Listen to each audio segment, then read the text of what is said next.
ಪ್ರೇಮಲೋಕದ ಪಾರಿಜಾತವೇ ಯಾಕೆ ನೀನು ಎದೆಯ ತುಂಬಿದೆ.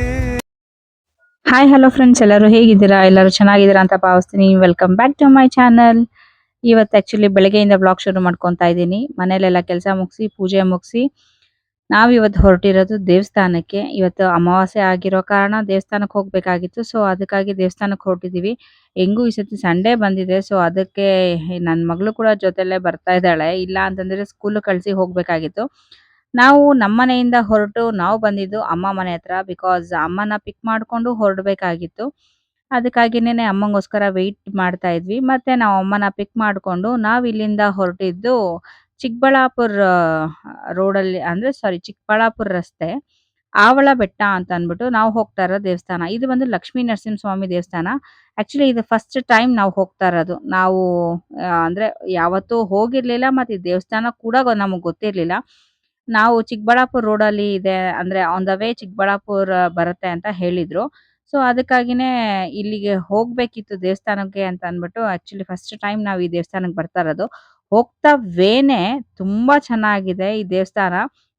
ಆ್ಯಕ್ಚುಲಿ ಈ ದೇವಸ್ಥಾನ ತುಂಬ ಪ್ರಚಾರ ಇಲ್ಲ ಅಂತ ಅನ್ಕೊಂತೀನಿ. ಯಾಕೆಂದರೆ ನಮಗೆ ಗೊತ್ತಿರಲಿಲ್ಲ ಈ ಥರ ಒಂದು ಊರಿದೆ ಅಂತ ಅಂದ್ಬಿಟ್ಟು. ಮತ್ತೆ ಇದು ಬಂದು ಆವಳ ಬೆಟ್ಟ ಲಕ್ಷ್ಮೀ ನರಸಿಂಹಸ್ವಾಮಿ ದೇವಸ್ಥಾನ. ಇದು ಕೂಡ ನಮಗೆ ಹೆಸರು ಕೂಡ ಗೊತ್ತಿರಲಿಲ್ಲ. ಸೊ ನಮಗೆ ಹೇಳಿದ ಮೇಲೆನೆ ಗೊತ್ತಾಗಿದ್ದು ಈ ಥರದೊಂದು ಊರು, ಅಂದರೆ ಆವಳ ಬೆಟ್ಟ ಇದೆ ಅಂತ ಅಂದ್ಬಿಟ್ಟು. ನಾವು ಇಲ್ಲಿ ಹೋಗ್ತಾ, ಅಂದರೆ ಹಳ್ಳಿಗಳೆಲ್ಲ ದಾಟಿ ನಾವು ದೇವಸ್ಥಾನಕ್ಕೆ ಹೋಗ್ತಾ ಆನ್ ದ ವೇ ಇದು ಬಂದು ಫುಲ್ಲು ಕಾಡು ಬರುತ್ತೆ. ಇಲ್ಲಿ ಎಂಟ್ರಿ ಬಂದು ಬೆಳಗ್ಗೆ 9 ಗಂಟೆಯಿಂದ ಸಂಜೆ 5 ಗಂಟೆವರೆಗೂನು ಎಂಟ್ರಿ ಇರುತ್ತೆ ಅಷ್ಟೇನೆ. ಬಿಕಾಸ್ ಇಲ್ಲಿ ಗೇಟ್ ಹಾಕ್ಬಿಡ್ತಾರೆ. ಅಲ್ಲಿಂದ ಫಾರೆಸ್ಟ್ ರಿಸರ್ವ್ ಏರಿಯಾ ಆಗಿರೋದ್ರಿಂದ ಹೊರಗಡೆ 5 ಗಂಟೆ ಮೇಲೆ ಯಾವುದೇ ಥರದ ವೆಹಿಕಲ್ಸ್‌ನ ಇಲ್ಲಿ ಎಂಟ್ರಿ ಇಲ್ಲ. ಈವನ್ ಅಲ್ಲಿ ಐನೋರು ಕೂಡ ಅಲ್ಲಿ ಮೇಲಿರೋದಿಲ್ಲ. ಅಂದರೆ ಅಲ್ಲಿಯೇ ದೇವಸ್ಥಾನದ ಪಕ್ಕದಲ್ಲೇ ಮನೆ ಇದೆ. ಅಲ್ಲಿರೋರು ಇರ್ತಾರೆ. ಅಂದ್ರೆ ಆ ದೇವಸ್ಥಾನ ಅಂದ್ರೆ ಐನೋರು ಅಲ್ಲಿರ್ತಾರೆ. ಬೇರೆಯವರು ಅಂದ್ರೆ ಇವಾಗ ಏನ್ ಹೇಳ್ತೀವಿ, ಅಂದ್ರೆ ಅಲಂಕಾರ ಮಾಡೋರಾಗಿರ್ಬೋದು, ಮತ್ತೆ ಬೇರೆ ಐನೋರುಗಳೆಲ್ಲ ಬಂದಿರ್ತಾರಲ್ಲ, ಸೊ ಅವರೆಲ್ಲ ಇರೋದಿಲ್ಲ. ಆ ಮನೆ ಮಾತ್ರ ದೇವಸ್ಥಾನದ ಪಕ್ಕದಲ್ಲೇ ಒಬ್ರದ್ದು ಐನೋರ್ ಮನೆ ಇದೆ. ಸೊ ಅದಕ್ಕಾಗಿ ಅಲ್ಲಿ ಅವರು ಇರ್ತಾರೆ. ಮತ್ತೆ ಈವನ್ ಹೋಗ್ತಾ ವೇನು ಅಷ್ಟೇನೆ, ನಿಮ್ಗೆ ಗೊತ್ತಾಗ್ತಿರ್ಬೋದು ಸುತ್ತಲೂ ಕಾಡೇ ಇದು. ಇಲ್ಲಿ ಬಂದು ಅದೇ ನಾ ಹೇಳ್ದಂಗೆನೆ ತುಂಬಾ ರಿಸ್ಟ್ರಿಕ್ಟೆಡ್ ಏರಿಯಾ ಅಂತಂದ್ರೆ ಇಲ್ಲಿ ನಡ್ಕೊಂಡು ಹೋಗೋ ಹಾಗಿಲ್ಲ, ಮತ್ತೆ ವೆಹಿಕಲ್ ಸ್ಟಾಪ್ ಮಾಡೋ ಹಾಗಿಲ್ಲ, ಆ ಥರ ಇದು. ಬಿಕಾಸ್ ಇಲ್ಲಿ ಬಂದು ಹುಲಿ, ಚಿರತೆ, ಕರಡಿ ಎಲ್ಲ ಇದೆಯಂತೆ. ಇಲ್ಲಿರೋರಿಗೆ ಟೈಮ್ಸ್ ಕಾಣಿಸ್ಕೊಂಡಿದ್ಯಂತೆ. ಚಿರತೆ ಮತ್ತೆ ಕರಡಿ ಅಂತೂ ಬಹಳ ಸತಿ ಕಾಣಿಸ್ಕೊಂಡಿದ್ಯಂತೆ. ಇಲ್ಲಿನ ಅರ್ಚಕರು ನಮಗೆ ನಾವು ಹೇಳಿದಂಥದ್ದು ಮತ್ತೆ ಇದು. ಸೊ ನೋಡಿ, ಅದನ್ನೆಲ್ಲ ಬಿಟ್ಟು ಬೆಟ್ಟದ ಮೇಲೆ ಹೋದ್ಮೇಲೆ ವ್ಯೂ ಈ ತರ ಇದೆ.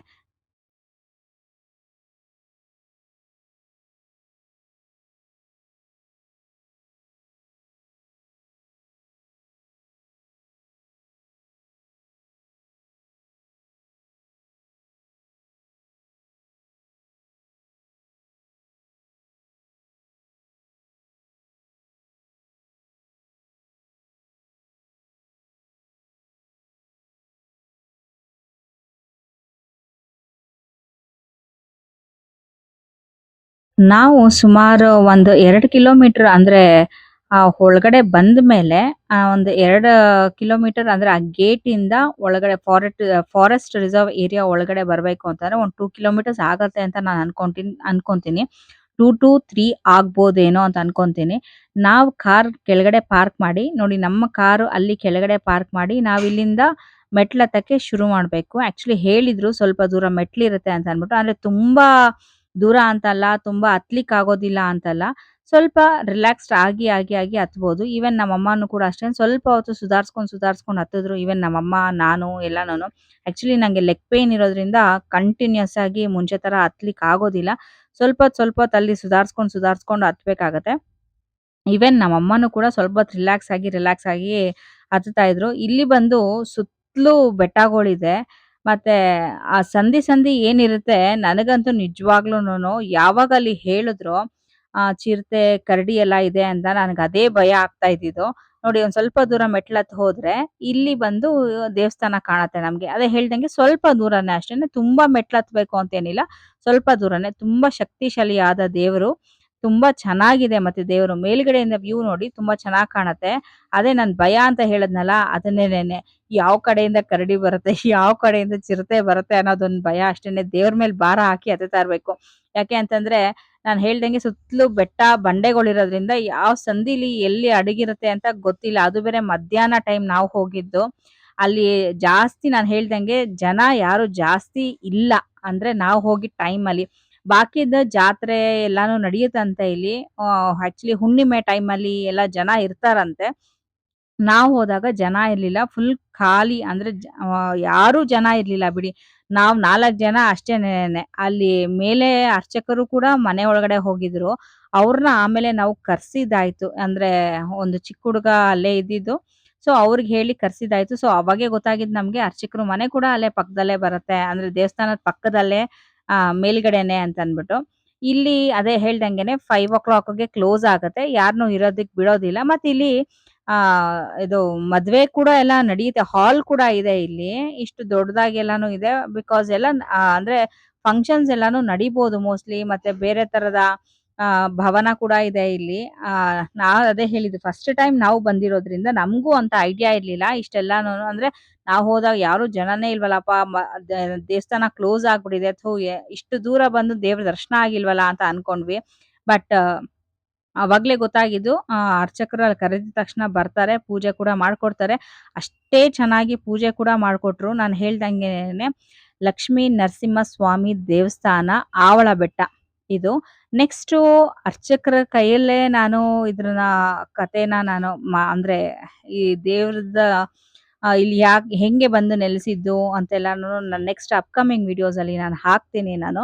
ಸೊ ತುಂಬಾನೇ ಸುಂದರವಾಗಿದೆ. ತುಂಬಾ 1000 ವರ್ಷಗಳ ಹಳೆಯ ದೇವಸ್ಥಾನ. ನಮ್ಗೆ ಇದು ಅದೇ ಹೇಳಿದ್ದು. ಆಕ್ಚುಲಿ ಗೊತ್ತಿರೋರ್ಗೆ ಸುಮಾರು ಜನಕ್ಕೆ ಗೊತ್ತಿರುತ್ತೆ. ಕೆಲವ್ರು ಮನೆ ಆಗಿರುತ್ತೆ. ಸೊ ಆ ಕಾರಣದಿಂದ ಅವ್ರಿಗೆ ಗೊತ್ತಿರುತ್ತೆ. ನಮ್ಮಂತವರಿಗೆ ಈ ತರ ಪ್ಲೇಸೇ ಒಂದ್ ನೋಡಿ ಬೆಟ್ಟದ ಒಳಗಡೆ ಇದು ಬಂದು ದೇವಸ್ಥಾನ ಇರೋದು. ಮತ್ತೆ ಅಲ್ಲಿ ಮೂಲೆಯಲ್ಲಿ ನಿಮ್ಗೆ ಒಂದು ಜಾಗ ಕಾಣತ್ತೆ. ಸೊ ಅಲ್ಲಿ ಬಂದು ಲಕ್ಷ್ಮಿ ಮುನಿಸ್ಕೊಂಡು ಹೋಗ್ತಿದ್ದ ಕಾರಣದಿಂದ ಆ ವೇನ ಕ್ಲೋಸ್ ಮಾಡಲಾಗಿದೆ ಅಂತ ಅಂದ್ಬಿಟ್ಟು ಏನೋ ಕತೆ ಪುರಾಣದಲ್ಲಿ ಇದೆ. ಮತ್ತೆ ಇದ್ರ ಮೇಲೆ ಕೂಡ ಲಕ್ಷ್ಮಿ ಅಮ್ಮನವರ ದೇವಸ್ಥಾನ ಇದೆ. ಅದು ಬಂದು ಬೆಳಗ್ಗೆನೆ ಕ್ಲೋಸ್ ಆಗೋಗ್ಬಿಡತ್ತಂತೆ. ನಾವು ಹೋಗಿದ್ದು ಮಧ್ಯಾಹ್ನ ಆಗಿರೋ ಕಾರಣ ಅದು ಓಪನ್ ಇರ್ಲಿಲ್ಲ. ಬೆಳಗ್ಗೆ 10:30, 11 ಗಂಟೆಗೆಲ್ಲ ಆ ದೇವಸ್ಥಾನ ಕ್ಲೋಸ್ ಆಗುತ್ತಂತೆ. ಬೆಳಗ್ಗೆ ಪೂಜೆ ಎಲ್ಲ ಮುಗಿಸಿ ಆ ದೇವಸ್ಥಾನ ಮೇಲ್ಗಡೆ ಕ್ಲೋಸ್ ಮಾಡ್ತಾರೆ. ಮತ್ತೆ ಮೇಲೆ ಹೋಗೋ ಹಾಗೆ ಇಲ್ಲ ಅಂತ ನಮಗೆ ಹೇಳಿದ್ದು. ಇಲ್ಲಿ ಬಂದು ಸದಾಕಾಲ ಅಂದ್ರೆ ಒಂದು 5:00 ವರ್ಗೂನು ದರ್ಶನ ಸಿಗುತ್ತೆ. ದೇವರ ದರ್ಶನ ನಾವಿಲ್ಲಿ ಮಾಡ್ಬೋದು. ಮತ್ತೆ ಪೂಜೆ ಕೂಡ ಅಷ್ಟೇನೇನೆ ತುಂಬಾ ಚೆನ್ನಾಗಿ ಪೂಜೆ ಎಲ್ಲಾನುನು ಅ ಮಾಡಿಕೊಟ್ರು ನಮ್ಗೆ ಅರ್ಚಕರು. ಇಲ್ಲಿ ತುಂಬಾ ಚೆನ್ನಾಗಿ ಪೂಜೆ ಮಾಡಿ ನಾವು ಪೂಜೆ ಮುಗಿಸ್ಕೊಂಡು ಹೊರಗಡೆ ಬಂದ್ವಿ. ಹೊರಗಡೆ ಬಂದ್ರೆ ನೋಡಿ ಮೇಲಿಂದ ವ್ಯೂ ಈ ತರ ಸುತ್ತಲೂ ವ್ಯೂ ಇಷ್ಟು ಚೆನ್ನಾಗಿ ಕಾಣುತ್ತೆ. ಇವಾಗ್ಲೇ ಹಿಂಗೆ ಇನ್ ಮಳೆ ಏನಾದ್ರು ಸ್ಟಾರ್ಟ್ ಆಗ್ಬಿಟ್ರೆ ಅಂತೂ ಸಖತ್ತಾಗಿರುತ್ತೆ ವ್ಯೂ ಅಂತಾನೆ ಹೇಳ್ಬೋದು. ಮತ್ತೆ ಕೆಲವ್ರಿಗೆ ನಾನು ಕೇಳ್ಕೊಳೋದು ಇಂಥ ಒಂದು ಒಳ್ಳೆಯ ಪರಿಸರದಲ್ಲಿ, ಇಂಥ ಶಕ್ತಿಯುತವಾದ ಸ್ಥಳದಲ್ಲಿ ದಯವಿಟ್ಟು ಯಾರುನು ಪ್ಲಾಸ್ಟಿಕ್ಸ್ ಆಗಿರ್ಬೋದು, ಬಾಟಲ್ಸ್ ಆಗಿರ್ಬೋದು, ಮತ್ತೆ ತಿಂದಿದ್ದ ಪೇಪರ್ ಪ್ಲೇಟ್ಸು ಎಲ್ಲಾನು ಅಲ್ಲೇ ಎಸ್ದ್‌ಬಿಟ್ಟು ಹೋಗಿದ್ರು. ಸೊ ಅದಂತೂ ತುಂಬಾನೇ ಬೇಜಾರಾಯ್ತು ಅಂತಾನೆ ಹೇಳ್ಬೋದು. ಬಿಕಾಸ್ ಇಂಥ ಸುಂದರವಾದ ಪ್ರಕೃತಿ, ಇಂಥ ಸುಂದರವಾದ ತಾಣದಲ್ಲಿ ನಮಗೆ ಒಂದು ಒಳ್ಳೆ ವೈಬ್ ಸಿಗುತ್ತೆ ಅಂತ ಅಂದಾಗ, ಈ ತರ ಎಲ್ಲಾನು ಪರಿಸರನ ಹಾಳ್ ಮಾಡಿ ಬರೋದು ನಮ್ಗೆ ಅದು ಸರಿ ಕಾಣಿಸ್ಲಿಲ್ಲ ನನಗದು. ದಯವಿಟ್ಟು ಇದ್ರ ಬಗ್ಗೆ ಯಾರಾದ್ರೂ ಇಂಥ ಜಾಗಕ್ಕೆಲ್ಲ ಹೋದಾಗ ಪರಿಸರನ ದಯವಿಟ್ಟು ಉಳಿಸಿ. ನಾವ್ ಉಳಿಸ್ಲಿಲ್ಲ ಅಂತಂದ್ರೆ ಇನ್ಯಾರು ಉಳಿಸ್ಬೇಕಾಗತ್ತೆ ಅಲ್ವಾ? ಸೊ ನಮ್ಮ ಪ್ರಕೃತಿ ಮಾತೆನ ಕಾಪಾಡುವಂತ ಜವಾಬ್ದಾರಿ ನಮ್ಮದೇ ಆಗಿದೆ. ಸೊ ದಯವಿಟ್ಟು ಇದನ್ನೊಂದು ನನ್ ರಿಕ್ವೆಸ್ಟ್ ಅಂತ ಅನ್ಕೊಳ್ಳಿ ಎಲ್ಲಾರುನುನು. ಸೊ ದೇವಸ್ಥಾನದಲ್ಲಿ ಸ್ವಲ್ಪ ಹೊತ್ತು ಕೂತಿದ್ದು ಮತ್ತೆ ಅಲ್ಲಿಂದ ನಾವು ಹೊರಟ್ವಿ. ನಾವು ಅದೇ ಹೇಳ್ದಂಗೆನೆ ಹೋಗೋ ದಾರಿ ಅಂತೂ ತುಂಬಾನೇ ಚೆನ್ನಾಗಿದೆ. ನನ್ನ ಮಗಳಿಗೆ ಅಂತೂ ಇಲ್ಲಿ ಹಾವುಗಳ ಚಿಂತೆ. ನಾನ್ ಹೇಳ್ದಂಗೆನೇನೆ ಅವಳಿಗೆ ಹಾವುಗಳು ಇದು ಅಂತಂದ್ರೆ ತುಂಬಾನೇ ಇಷ್ಟ. ಇಲ್ಲಿ ನಾಗರ ಹಾವಿರಲ್ವಾ? ಇಲ್ಲಿ ಆ ಹಾವಿರಲ್ವಾ? ಇಲ್ಲಿ ಹಾವು ಸಿಗಲ್ವಾ? ಅದ್ ಸಿಗಲ್ವಾ? ಇದ್ ಸಿಗಲ್ವಾ? ಅನ್ಕೊಂಡು ಒಂದಷ್ಟು ತಲೆ ತಿನ್ಕೊಂಡು ಬರ್ತಾನೆ ಇದ್ಲು. ಅವರಪ್ಪ ಅಂತೂ ಅದು ಅಲ್ಲಿರುತ್ತೆ, ಅದು ಮೂಲೆಯಲ್ಲಿರುತ್ತೆ, ಅದು ಸೈಡಲ್ಲಿರುತ್ತೆ, ಇವಾಗ ಬರೋದಿಲ್ಲ ಅದಕ್ಕೇನೆ ನಿಲ್ಸಿ ಗಾಡಿನ ನಾವು ನೋಡ್ಕೊಂಡು ಹೋಗೋಣ ಅದ್ ಯಾವಾಗ ಬರುತ್ತೆ ಅಂತ. ಅದ್ ಬಾರೋವರೆಗೂ ನಾವು ಕಾಯ್ಕೊಂಡಿರಕ್ಕಾಗತ್ತಾ? ಹಂಗೆ ಈ ಮಕ್ಳದಂತೂ ಒಂದಲ್ಲ ಒಂದ್ರಲ್ಲಿ ಏನಾದ್ರು ಇಂಟ್ರೆಸ್ಟ್ ಇದ್ಬಿಟ್ರೆ ಅದೇ ಕತೆ ಆಗೋಗ್ಬಿಡತ್ತೆ. ಅದು ನನ್ನ ಮಗಳಿಗಂತೂ ಭಾರಿ ಇಂಟ್ರೆಸ್ಟು. ಸೊ ನಾವಲ್ಲಿಂದ ಹೊರಟು ಬಂದು ಕೆನಡಿಯನ್ ಬ್ಲೂ ಕೆಫೆ ಅಂತ ಅಂದ್ಬಿಟ್ಟು. ಆಕ್ಚುಲಿ ಕಾಫಿಗೆ ಬೇಕಾಗಿತ್ತು, ಸಂಜೆ ಆಗೋಗಿತ್ತು. ಸೊ ಕಾಫಿ ಕುಡಿಯೋಣ ಅಂತ ಅನ್ಕೊಂಡು ನಾವಿಲ್ಲಿ ಕೆನಡಿಯನ್ ಬ್ಲೂ ಕೆಫೆಗೆ ಅಂತ ಬಂದ್ವಿ. ಮತ್ತೆ ನಾವು ಮಧ್ಯಾಹ್ನ ಬೇಗನೆ ಊಟ ಮಾಡ್ಕೊಂಡು ಮನೆ ಬಿಟ್ಟಿರೋದ್ರಿಂದ ನನ್ನ ಮಗಳಿಗೆ ಇಂಥ ಜಾಗಕ್ಕೆ ಬಂದ್ರೆ ಪಿಜ್ಜಾ, ಆಳು ಮುಳು ಎಲ್ಲ ಚೆನ್ನಾಗಿ ಇಳಿಯುತ್ತೆ. ಸೊ ಅದಕ್ಕಾಗಿನೇನೆ ಇಲ್ಲಿಗೆ ಪಿಜ್ಜಾ ಆರ್ಡರ್ ಮಾಡಿದ್ವಿ. ಇನ್ನೇನ್ ಪಿಜ್ಜಾ ಎಲ್ಲ ಆರ್ಡರ್ ಮಾಡಿ ಕಾಫಿನೂ ಆರ್ಡರ್ ಮಾಡೋ ಅಷ್ಟೊತ್ತಿಗೆ ಈವನ್ ನನ್ನ ತಂಗಿ ಕಡೆಯಿಂದನೂ ಕಾಲ್ ಬಂತು. ಆನ್ ದ ವೇ ಅವರುನು ಮಂತ್ರಾಲಯಕ್ಕೆ ಹೋಗಿದ್ರು. ಆನ್ ದ ವೇ ಬರ್ತಾ ಇದೀವಿ ಅಂತಂದ್ಬಿಟ್ಟು, ಅಂದ್ರೆ ಇದೇ ವೇಲೆ ಬರ್ಬೇಕಲ್ವಾ ಅವರುನು ಚಿಕ್ಕಬಳ್ಳಾಪುರ ರೋಡು.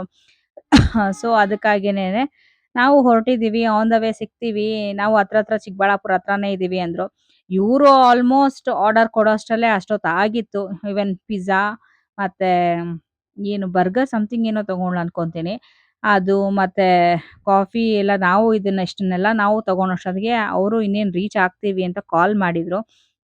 ಸರಿ ಅವ್ರಿಗಾಗಿನೇ ವೇಟಿಂಗು. ಆಂಬಿಯನ್ಸ್ ಅಂತೂ ಸೂಪರ್ ಆಗಿದೆ. ನಾವು ಬರೋ ಅಷ್ಟೊತ್ತಿಗೆ ನಾನ್ ಅನ್ಕೊಂಡೆ ಮೋಡ ಎಲ್ಲ ಮುಚ್ಕೊಂಡಿದ್ ನೋಡಿ ಮಳೆ ಬರುತ್ತೆ ಅಂತ ಅನ್ಕೊಂಡ್ವಿ. ಬಟ್ ಮಳೆ ಅಂತೂ ಬರ್ಲಿಲ್ಲ. ಅದೇ ಹೇಳ್ದಂಗೆ ಈ ಸತಿ ಮಳೆ ರಾಯನಿಗೆ ಏನಾಗಿದೆ ಅಂತ ಗೊತ್ತಿಲ್ಲ. ಮಳೆ ಅಂತೂ ಎಲ್ಲೂ ಇಲ್ವೇ ಇಲ್ಲ. ಅದೇ ಬಟ್ ಇಲ್ಲಿ ಸುತ್ತಮುತ್ತಲೂನು ಅಷ್ಟೇ ಒಳಗಡೆ ಆಗಿರ್ಬೋದು, ಹೊರಗಡೆ ಆಗಿರ್ಬೋದು. ಹೊರಗಡೆ ಕುತ್ಕೊಳ್ಳೋಕ್ಕೂ ವ್ಯೂ ತುಂಬಾ ಚೆನ್ನಾಗಿದೆ. ಬಟ್ ವಿಪರೀತ ಸೊಳ್ಳೆ. ಅದ್ರಿಂದ ಹೊರಗಡೆ ಕುತ್ಕೊಂಡಿಲ್ಲ.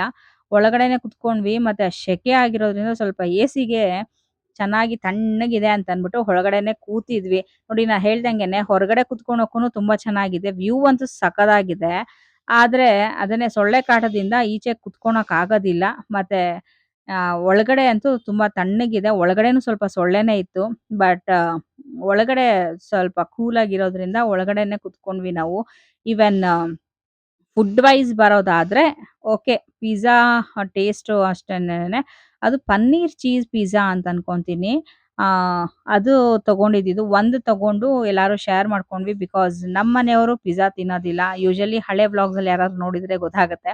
ಸೊ ಅಮ್ಮ, ನಾನು, ಅವಳು ಮತ್ತೆ ಇವ್ರೊಂದು ಪೀಸ್ ತಗೊಂಡ್ರು. ಮತ್ತೆ ನೆಕ್ಸ್ಟ್ ಬರ್ಗರ್ ತಗೊಂಡ್ಳು ಅವಳು. ವೆಜ್ ಚೀಸ್ ಬರ್ಗರ್ ಅಂತ ಅಂದ್ಬಿಟ್ಟು. ಅವತ್ತು ದೇವಸ್ಥಾನಕ್ಕೆ ಹೋಗಿ ಬಂದಿದ್ವಿ. ಸೊ ನಾನ್ ವೆಜ್ ತಿನ್ನಂಗಿರ್ಲಿಲ್ಲ. ಬೇಡ ಅಂತ ಅನ್ಕೊಂಡು ಸೊ ವೆಜ್ ತಗೊಂಡ್ಳು. ಸೊ ಯಾಕೆ ನಾನ್ ವೆಜ್ ಅಂತ ಅನ್ಕೊಂಡು ಅವಳಿಗೊಬ್ಳಿಗೆ ಕೊಡ್ಸಿದ್ದು. ಸೊ ಪಿಜ್ಜಾ ಅಂತೂ ಎಲ್ಲಾರು ಶೇರ್ ಮಾಡ್ಕೊಂಡ್ವಿ. ಅಷ್ಟರಲ್ಲಿ ಕಾಫಿ ಕೂಡ ಬಂತು. ಸರಿ ಕಾಫಿನೂ ಅಲ್ಲಿ ಕುಡ್ದು ನಮ್ಮಮ್ಮ ಜಾಸ್ತಿ ಆಯ್ತು ಕಾಫಿ ಅಂತಂದ್ರು. ಬಟ್ ಆದ್ರೂನು ಅದು ರಿಲ್ಯಾಕ್ಸ್ಡ್ ಆಗ್ತಾ ಇನ್ನು ಅವ್ರಿಗೂ ವೆಯ್ಟ್ ಮಾಡ್ಬೇಕಾಗಿತ್ತು. ಸರಿ ಸ್ವಲ್ಪ ಕಾಫಿ ಎಲ್ಲ ಕುಡ್ಕೊಂಡು ಮಾಡೋ ಅಷ್ಟೊತ್ತಿಗೆ ಅವರು ಬಂದ್ರು. ನನ್ನ ತಂಗಿ ಮಕ್ಕಳು, ನಮ್ಮ ದೊಡ್ಡಮ್ಮ, ನನ್ನ ಮೈದಾ ಎಲ್ಲಾರು ಕೂಡ ಬಂದ್ರು. ಅವರು ಕೂಡ ಜಾಯಿನ್ ಆದ್ರು. ಅಲ್ಲಿ ಸ್ವಲ್ಪ ಹೊತ್ತು ಮಾತಾಡ್ಕೊಂಡು, ಹುಡುಗರ ಜೊತೆ ಆಟ ಆಡ್ಕೊಂಡು ಎಲ್ಲ ಮುಗಿಸ್ಕೊಂಡು ಅವರು ಲೇಟ್ ಆಗುತ್ತೆ. ಬಿಕಾಸ್ ಅವರು ಮಂತ್ರಾಲಯದಿಂದ ಬರ್ತಾ ಇದ್ರು. ಸೊ ತುಂಬಾ ಸ್ಟ್ರೈನ್ ಆಗ್ಬಿಟ್ಟಿದ್ರು ಅವರು ಕೂಡನೂನು. ಅವರು ಸ್ವಲ್ಪ ಹೊತ್ತು ಕಾಫಿಗೆ ಹೇಳಿದಕ್ಕೆ ಅವರು ಬೇಡ ಅಂದ್ರು. ಮತ್ತೆ ಅವರು ಹೊರಟ್ರು. ನಾವು ಅಲ್ಲಿಂದ ಹೊರಟು ಬಂದ್ವಿ. ನಮ್ಮಪ್ಪ ವೆಯ್ಟ್ ಮಾಡ್ತಾ ಇದ್ರು ಮನೇಲಿ. ಸೊ ಮನೆಗೆ ಬಂದು ಸ್ವಲ್ಪ ಹೊತ್ತು ನನ್ನ ಹಸ್ಬೆಂಡ್ ಕೂಡ ರಿಲ್ಯಾಕ್ಸ್ಡ್ ಆಗಿ ಮತ್ತೆ ನಾವು ಅಲ್ಲಿಂದ ಸ್ವಲ್ಪ ಸೊಪ್ಪು ಎಲ್ಲ ತಂದಿದ್ವಿ. ಅಂದ್ರೆ ತುಂಬಾ ಚೆನ್ನಾಗಿತ್ತು. ದೇವಸ್ಥಾನದಿಂದ ಬರ್ತಾ ಮೇನ್ ರೋಡಲ್ಲಿ ಸೊಪ್ಪೆಲ್ಲ ಮಾರ್ತಾ ಇದ್ರು. ಸೊ ನಾನು ನಮ್ಮಮ್ಮ ಕೂಡ ಅಲ್ಲಿ ತರಕಾರಿ ಇಲ್ಲಂದ್ರೆ ಸೊಪ್ಪೆಲ್ಲ ತಗೊಂಡು ಬಂದ್ವಿ. ಸೊ ಅದನ್ನೆಲ್ಲಾನು ಬಿಡಿಸ್ಕೊಂಡು ಕುತ್ಕೊಂಡು ನಮ್ಮಮ್ಮ ಊಟಕ್ಕೆಲ್ಲ ರೆಡಿ ಮಾಡ್ತಾ ಇದ್ರು. ಅದೇ ಮಿಸ್ಸಿಂಗ್ ಅಂತಂದ್ರೆ ಇಷ್ಟರಲ್ಲಿ ನನ್ನ ದೊಡ್ಡ ಮಗಳು ಒಬ್ಳು ಮಿಸ್ ಆಗ್ತಾಳೆ. ಬಿಕಾಸ್ ಅವಳು ಹಾಸ್ಟೆಲಲ್ಲಿ ಇರೋದ್ರಿಂದ ಅವಳು ಬರಲಿಕ್ಕೆ ಆಗ್ಲಿಲ್ಲ. ಸೊ ನಾವಿಷ್ಟು ಜನ ಹೋಗಿ ಬಂದ್ವಿ. ಇಲ್ಲಿ ನಾವು ಕೆಲಸ ಮಾಡ್ಕೊಬೇಕಾದ್ರೆ ನನ್ನ ಮಗಳು ತಗೊಂಡಿದ್ದಂಥ ಪಿಕ್ಸ್ ಇದೆಲ್ಲಾನುನು. ನಮ್ಮಮ್ಮ ಕೂಡ ಅಡುಗೆಗೆ ರೆಡಿ ಮಾಡ್ತಾ ಇದ್ರು. ಅವರು ಒಂದ್ ಕಡೆ ಬಂದು ಅನ್ನಕ್ಕಿಟ್ಟು ಸಾರೆಲ್ಲ ಬಿಸಿ ಮಾಡಿ ನಮ್ಮ ಅಪ್ಪನಿಗೆ. ಸೊ ಎಲ್ಲ ಅವರು ಕೂಡ ಎಲ್ಲ ರೆಡಿ ಅಂದ್ರೆ ಮಾಡ್ತಾ ಇದ್ರು. ಸ್ವಲ್ಪ ಲೇಟ್ ಆಗಿ ಹೋಗ್ಬಿಟ್ಟಿತ್ತು. ನಾವು ಬರೋಷ್ಟೊತ್ತಿಗೆ ಅವ್ರ ಹತ್ರ ಎಲ್ಲ ಮಾತಾಡ್ಕೊಂಡು 8:30, 9 ಆಗೋಗ್ಬಿಟ್ಟಿತ್ತು. ಪಾಪ ನಮ್ಮ ಅಪ್ಪಂಗೆ ಊಟಕ್ಕೆ ಲೇಟ್ ಆಗಿ ಹೋಗ್ಬಿಡುತ್ತೆ ಅಂತ ಬಂದ ತಕ್ಷಣ ಪಾಪ ಅವರು ರೆಸ್ಟ್ ತಗೊಂದಿರ ಈವನ್ ಸೊಪ್ಪು ಮಾಡಿದ್ರು ಅವತ್ತು. ನಮ್ಮ ಅಪ್ಪಂಗೆ ಮೊಟ್ಟೆ ಎಲ್ಲಾನು ಬೇಯಿಸಿಟ್ಟಿದ್ರು. ನನ್ನ ಮಗಳಿಗೂ ಕೂಡ ಪರವಾಗಿಲ್ಲ ಮೊಟ್ಟೆ ಕೊಡು ಮಕ್ಳಿಗೇನು ಅಂತ ನಮ್ಮಮ್ಮನೂ ಮಾಡಿದ್ರು. ಸರಿ ಮೊಟ್ಟೆ ಕೂಡ ಬೇಯಿಸಿಟ್ಟು ಮತ್ತೆ ಸೊಪ್ಪು ಸಾರಂತೂ ಸೂಪರಾಗಿ ಮಾಡ್ತಾರೆ ನಮ್ಮಮ್ಮ. ಒಂದ್ಸತಿ ನಮ್ಮಮ್ಮನ ಕೈಯಲ್ಲಿ ಸೊಪ್ಪು ಸಾರು ಮಾಡಿಸಿ ಆ ರೆಸಿಪಿ ಶೂಟ್ ಮಾಡಿ ನಾನು ಹಾಕಬೇಕು ಅಂತ ಅನ್ಕೊಂಡಿದ್ದೀನಿ. ಬಿಕಾಸ್ ಸೂಪರ್ ಆಗಿರುತ್ತೆ. ಟೇಸ್ಟ್ ಮಾತ್ರ ಆಸಮ್ ಅಂತಾನೆ ಹೇಳ್ಬೋದು. ನಾನು ಕೂಡ ಟ್ರೈ ಮಾಡಿದ್ದೀನಿ. ಬಟ್ ಅವರ ಟೇಸ್ಟ್ ಅಂತೂ ನಮಗೆ ಬಂದಿಲ್ಲ. ಅಷ್ಟು ಚೆನ್ನಾಗಿರುತ್ತೆ. ನನ್ನ ಹಸ್ಬೆಂಡ್‌ಗೆ, ನನ್ನ ದೊಡ್ಡ ಮಗಳಿಗೆ, ಈವನ್ ನನಗೂ ಕೂಡ ಸಖತ್ ಇಷ್ಟ ನಮ್ಮಮ್ಮ ಮಾಡೋ ಸೊಪ್ಪು ಸಾರು ಅಂದ್ರೆ ತುಂಬಾನೇ ಚೆನ್ನಾಗಿರುತ್ತೆ. ಸೊ ಒಂದ್ಸತಿ ರೆಸಿಪಿ ಶೂಟ್ ಮಾಡಿಸ್ಬೇಕು. ಶೂಟ್ ಮಾಡಿಸಿ ಆ ರೆಸಿಪಿನ ಅವ್ರ ಕೈಯಲ್ಲಿ ಹೇಳಿಸ್ಕೊಂಡು ಆ ವಿಡಿಯೋನ ನಿಮಗೆ ನಿಮ್ಮ ಜೊತೆನೂ ಕೂಡ ಶೇರ್ ಮಾಡ್ಕೊತೀನಿ ಸೊಪ್ಪು ಸಾರು ಹೇಗೆ ಮಾಡೋದು ಅಂತ ಅಂದ್ಬಿಟ್ಟು. ಸೊ ಓಕೆ ಫ್ರೆಂಡ್ಸ್, ಇಲ್ಲಿಗೆ ನನ್ನ ವ್ಲಾಗ್ನ ಎಂಡ್ ಮಾಡ್ತಾ ಇದ್ದೀನಿ. ಯಾರಿಗೆಲ್ಲ ನನ್ನ ವಿಡಿಯೋ ಇಷ್ಟ ಆಗಿದೆ ಲೈಕ್ ಮಾಡಿ, ಶೇರ್ ಮಾಡಿ, ಸಬ್ಸ್ಕ್ರೈಬ್ ಮಾಡಿ, ಪಕ್ಕದಲ್ಲಿರೋ ಬೆಲ್ ಐಕಾನ್ನ ಪ್ರೆಸ್ ಮಾಡಿ. ನಾನು ಹಾಕುವಂಥ ಎಲ್ಲ ವಿಡಿಯೋ ನೋಟಿಫಿಕೇಶನ್ಸು ನಿಮ್ಗೆ ಬರುತ್ತೆ. Okay, take care, bye bye. ನನ್ನ ವಿಡಿಯೋ ಇಷ್ಟ ಆಗಿದ್ರೆ ದಯವಿಟ್ಟು ಒಂದು ಲೈಕ್ ಕೊಡಿ. Take care, bye bye. Stay tune for the next videos. Bye bye.